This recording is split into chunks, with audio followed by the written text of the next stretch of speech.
to get implants and or transplants or It's a long list. Well, they'll look at overall health, they'll look at things like smoking, is diabetes in control, blood pressure in control, exercise. They'll also take a look at like your immune profile. You could have all those things going for you, but if you've got, say, like an autoimmune disorder that's likely to attack, whatever you put in there, then you may have to wait a while.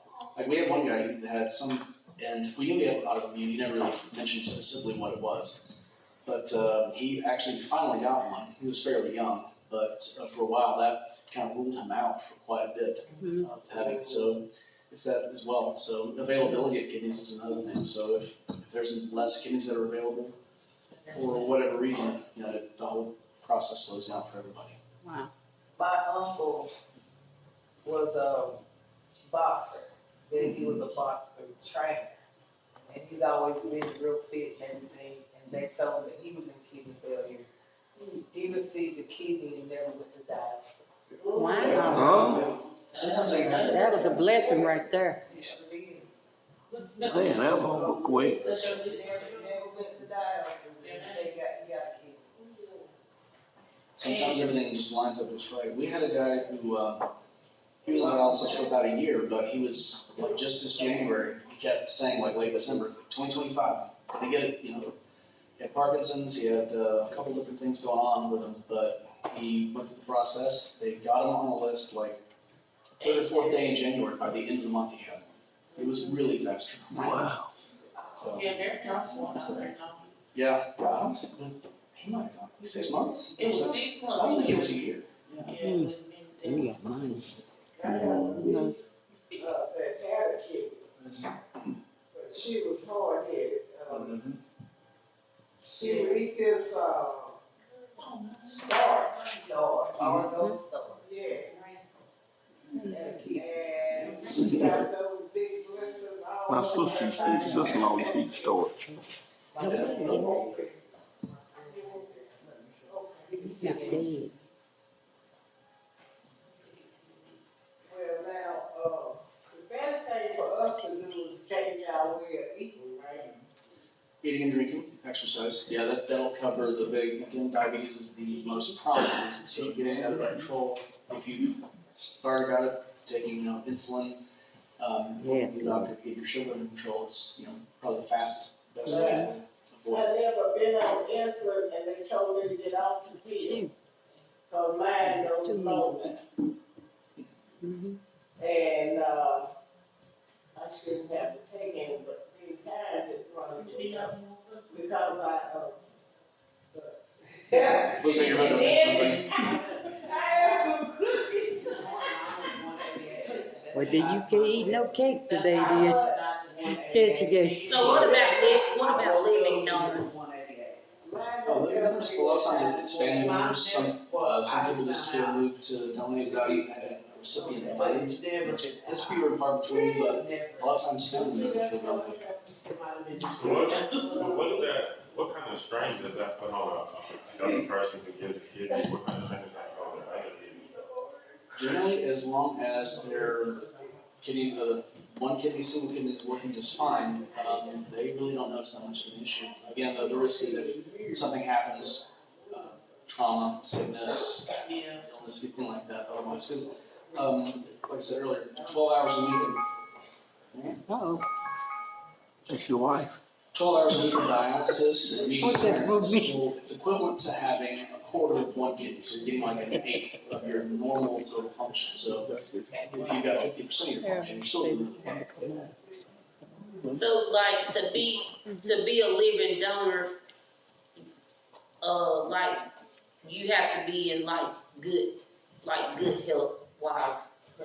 I think it will, as long as you meet like a specific threshold. Now, if you've got like a family member in mind and they already know like certain, like your immune profiles are going to be compatible and it's healthy enough, and you're going to be fine without it, I think that all gets weighed in, of course. But if like just somebody off the street feels like they want to donate a kidney, then they're going to look at things like how much do they drink, do they smoke, is there sugar control, blood pressure, etc.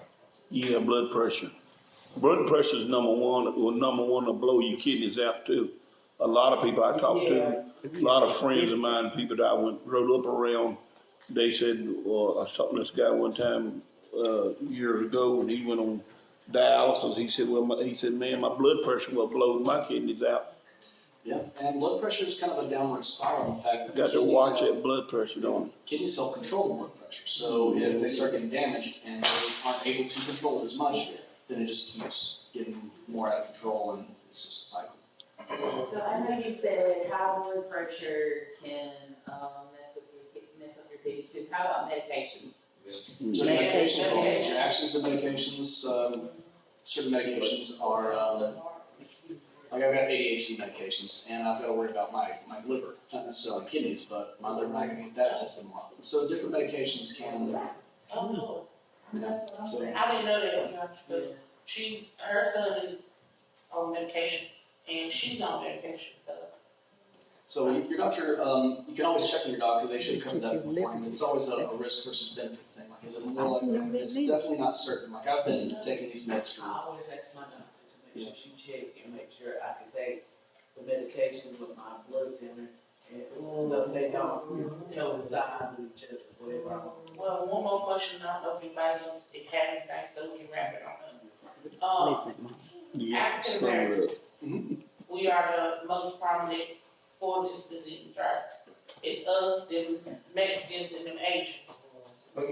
then everything. I mean, I'm just asking, because I know, because we don't go to the doctor like we regularly should. We rather go to work instead of going up and saying, oh, I need one, no, We neither. Not this month, by the time you Not. accumulate all that thing, you don't realize that you don't have the sickness because you don't go to the doctor. A lot of black men have to Yeah. work, and they don't go to the doctor, and I got some in And my I go to family. That's what I doctor. want to know, is we're the prominent ones, right? yes, Yes. unfortunately. No, it says I mean, 33, Yeah. 33%. But really, the black men Yeah. that I know, they have work, and when, they got ready to die, that's Check when my they hot work. dogs on the stick.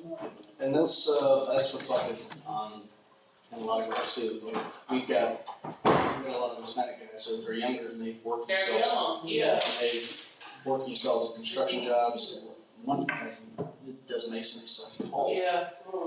Stuff all the time. They just straight worked and sweated themselves to the point of kidney failure. Yeah.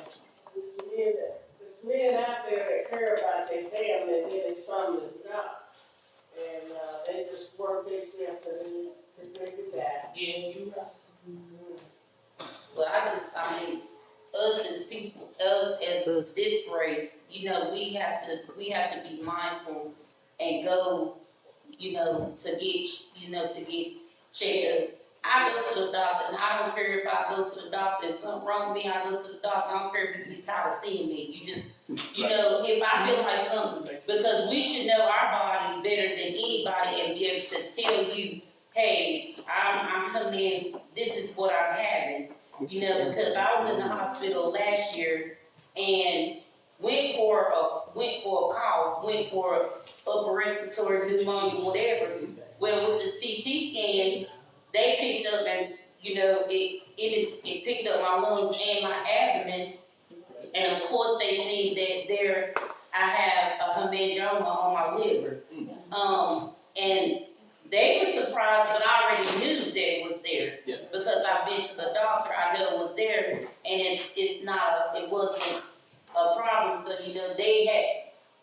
they had me like, I thought I was getting ready to go out of here at any moment, because they said that, it was pressing, like it could go over into one of my kidneys or something like that, but, I mean, we just gotta stay checked up, period. There's a lot I don't get to talk about because the pace on the floor is nuts. But Yeah. one of the things is finding good doctors, PAs, nurse practitioners. I don't remember the name of the site, but a while ago they started doing like different ratings and have the patients rate on how they felt like the healthcare providers were listening to their interests and stuff like that. Right. And a lot of people kind of, poo-pooed it and everything, like, oh, their feelings. But, if you're not listening to your patients, if you're not satisfying every concern that they've got, how can you be comprehensively taking care of their health care? Right. So make sure, and it's not just, going to the doctor, it's a big step. But Making sometimes sure you find find a a good good doctor. listen. Cause I had to switch doctors because she was not listening to what I was telling her. She took me off of one blood pressure, put me back on the other one. I told her I was taking off that medicine because it was causing me to swell, and it was causing me to swell like where my ankles were. I couldn't even hardly like get my shoes on because the medicine was causing me to swelling or whatever, and so she just wasn't listening. So I was just like, I gotta find somebody that's gonna listen to me, or I'm gonna be somewhere either dead or be on dialysis or something like that because you're ruining what because you're not listening to me because I'm telling you what's going on with my body. Yeah, there's been a ton of stories going out where women don't feel like they're being listened to, a lot of pain ratings is a big one. A lot of people don't get listened to without pain ratings. Of course, a lot of times men just don't show up. I talked about guys who's like that, I got it, I'll find out the hard way. Right. It's not a great idea, so. Yeah. But yeah, so finding someone who will actually listen and stay, and I've mentioned that we got some good doctors, but sometimes they do just get in the routine of, I've got 20 people to listen to here, then I gotta go out someplace else and talk to 20 more people. And so, Right, and they just, it's kind of like they just hurry, just to. What I always say, like with my grandmother, a lot of these doctors, the older people say, they don't have any bedside manner anymore.